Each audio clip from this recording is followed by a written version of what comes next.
بسم اللہ الرحمن الرحیم۔ جب سے دنیا آباد ہوئی ہے انسان کے ساتھ نفسیاتی اور جسمانی بیماریاں ہمیشہ ہی سے اس کے ساتھ رہی۔ یہ کوئی نئی بات نہیں ہے۔ انسانیوں کو بیماری اور بیماریوں کے نتیجے میں موت یہ ایک صدیوں پرانی روایت اور ریت ہے۔ اسی طرح سے نفسیاتی بیماریاں، آدمی کا پاگل پن ہو جانا، ڈپریشن ہونا، انگزائٹی ہونا، کوئی بہت زیادہ ڈس آرڈر ہو جانا، سوچ میں کوئی خرابی ہو جانا، ان کا بھی وجود کوئی نیا نہیں ہے، یہ صدیوں پرانا ہے اور ہمیشہ سے اس کا علاج بھی لوگوں نے ڈھونڈا ہے اور ماہرین نفسیات بھی اس پہ ہمیشہ سے کام کرتے آئے ہیں۔ اور پاگل خانے جن کو عام طور پر کہتے تھے اب ان کو مینٹل ہاسپٹل کہتے ہیں، تو وہ بھی صدیوں سے موجود ہے۔ ابھی ایک دن بھی منایا گیا UN کے تحت عالمی بیماریوں کا، نفسیاتی بیماریوں کا کے علاج کے لیے، آگہی کے لیے۔ تو تعاون فاؤنڈیشن نے بھی اپنا حصہ اس میں ڈالنے کے لیے چھوٹی سی ایک مختصر گفتگو میں آپ کے سامنے رکھنا چاہتا ہوں۔ پہلی بات یہ ہے کہ یہ نفسیاتی بیماریاں یہ تو نہیں ہو سکتا کہ کسی معاشرے، کسی سوسائٹی میں یہ صفر ہو جائے،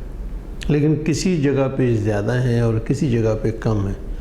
یہ بھی آپ نے سنا ہوگا، بارہا سنا ہوگا کہ دنیا کے غریب ممالک میں خودکشی کا رجحان بہت کم ہے، جبکہ دنیا کے امیر ترین ممالک کے اندر خودکشی کا رجحان کہیں زیادہ ہے۔ ظاہر ہے خودکشی کا تعلق بھی انسانی نفسیاتی بیماری کے ساتھ ہی ہے۔ تو ہم ایک بہت چھوٹا سا اگر جائزہ لیں تو جو میں سمجھ سکا ہوں، جو بات مجھے انڈرسٹینڈ ہوئی ہے وہ یہ ہے کہ اس نفسیاتی بیماریوں کی جہاں بہت ساری وجوہات ہیں، اس میں ایک وجہ انسان کا تنہا رہنا ہے یا انسان کا انفرادی طور پر اپنی زندگی کو گزارنا ہے، یا آپ جو سمجھیں کہ ہر کام جو ہے وہ اس کی اپنی ایک ذاتی ذمہ داری بنتی ہے، کمانا بھی ہے، کھانا بھی ہے، حفاظت بھی کرنی ہے، بال بچے پالنے ہیں، گھر کے کرائے بھی دینے ہیں، گروسری بھی دینی ہے، اور کوئی مشکل وقت کے اندر تنہا اس کو برداشت کرنا ہے۔ تو جب یہ تنہا ہی سارے کام کرنے پڑتے ہیں تو کسی نہ کسی وقت آ کر انسان کا جسم بھی جواب دے جاتا ہے اور اس کا دماغ بھی جواب دے جاتا ہے۔ لیکن جب ہم ایک اجتماعی زندگی گزارتے ہیں جہاں پہ ایک گاؤں، ایک گھر، ایک محلہ جو ہے وہ مل جل کر ایک کام کرتے ہیں اور مل جل کر اپنی ذمہ داریاں نبھاتے ہیں، تو الٹیمیٹلی یہ ہوتا ہے کہ آدمی تنہا محسوس نہیں کرتا۔ اس کو ڈپریشن ہوتی ہے کہ میں نے یہ کام کیسے کرنا ہے، تو کوئی نہ کوئی مل جل کر، کوئی فیملی، کوئی رشتہ دار، کوئی برادری، کوئی قبیلہ اس کا ہاتھ بٹاتا ہے اور اس کو حوصلہ دیتا ہے۔ تو میں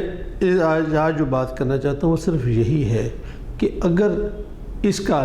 کا ایک سورس جو ہے وہ اپنی انفرادی زندگی گزارنا ہے، اور اگر یہ انفرادی زندگی گزارنا ہے اس کا سورس ہے، تو علاج بھی یہی ہے کہ آدمی انفرادیت کی بجائے کہ اجتماعیت کی طرف سفر کرے، اپنے گھر والوں کے ساتھ، محلے داروں کے ساتھ، اپنے رشتہ داروں کے ساتھ، ملنے جلنے والے لوگوں کے ساتھ ایک تعلق کو بڑھائے، اور وہ تعلق ایسا ہو کہ کسی بھی پریشانی کی صورت کے اندر وہ ان سے بات کر سکے، ان کے کندھے پہ وہ اپنا سر رکھ کر رو سکے، وہ ان کو اپنا ہاتھ ان کا پکڑ سکے اور کسی مشکل وقت میں ان کے گھر جا سکے، ان سے باتیں کر سکے۔ تو میں یہ سمجھتا ہوں کہ اگر ہم آج یہ جائزہ لیں کہ غریب ممالک میں نفسیاتی بیماریاں کم کیوں ہیں اور امیر ممالک میں نفسیاتی بیماریاں زیادہ کیوں ہیں، تو میرے نزدیک اس کی سب سے بڑی وجہ صرف یہ ہے کہ امیر ملکوں کے اندر لوگ تنہا اپنی ذمہ داری کو محسوس کرتے ہیں اور تنہا ہی انہیں ادا کرنی پڑتی ہے۔ وہ انفرادیت جس کے لیے وہ ہمیشہ لڑتے رہتے ہیں، وہی انفرادیت جو ہے وہ ان کے لیے وہ بال جان بن جاتی ہے۔ جبکہ غریب ممالک کے اندر لوگ غریب ہوتے ہیں تو مل جل کر اپنا گزارا کرتے ہیں، تو یقینی طور پر یہ کام ان کے لیے بہت بہتر ہو جاتا ہے۔ میں ایک مثال دے کر آپ کو اس سے بات کو ختم کرتے ہیں کہ جتنے بھی مذاہب ہیں، اور خاص طور پر ہمارا مذہب اسلام، اس میں جو عبادت کا تصور ہے، یا باقی دیگر مذاہب میں بھی عبادت کا تصور ہے، تو عبادت کرنے کے لیے ایک سوسائٹی کے اندر ایک جگہ مقرر کی جاتی ہے۔ اسلام کے اندر وہ مسجد ہے، ہندوؤں کے اندر وہ ٹیمپل ہے، مندر ہے، عیسائیوں کے اندر وہ گرجا ہے، اور سکھوں کے اندر وہ گردوارہ ہے۔ یہ وہ جگہ ہوتی ہیں جہاں پہ لوگ ملتے ہیں، بار بار ملتے ہیں، اور جب وہ بار بار ملتے ہیں تو وہ ایک دوسرے کے ساتھ ایک تعلق بھی قائم رہتا ہے اور وہ ایک دوسرے کے ساتھ معاملات کو شیئر بھی کرتے ہیں۔ میں یہ سمجھتا ہوں کہ اگر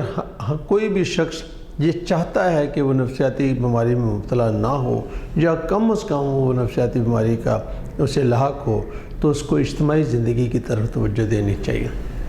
تنہائی پسند نہیں ہونا چاہیے، مل جل کر گاؤں میں محلے میں رہنے کو ترجیح دینی چاہیے، اپنے عزیزوں رشتہ داروں کے ساتھ میل ملاقات رکھنی چاہیے۔ ایسا کرنے سے مجھے یقین ہے کہ نفسیاتی بیماریوں میں بہت کمی ہوگی۔ میرے نزدیک جو بہت بڑی وجوہات میں سے ایک وجہ یہ بھی ہے، کرونا کے اندر جب لوگ انفرادی زندگی گزار رہے تھے تو پھر انفرادی ہی پریشر ان کو لینا پڑا، لیکن جہاں پہ اجتماعی زندگی گزار رہے تھے وہاں پہ اجتماعی پریشر تھا، تو وہ اجتماعی پریشر نے اتنا نقصان نہیں پہنچایا جتنا انفرادی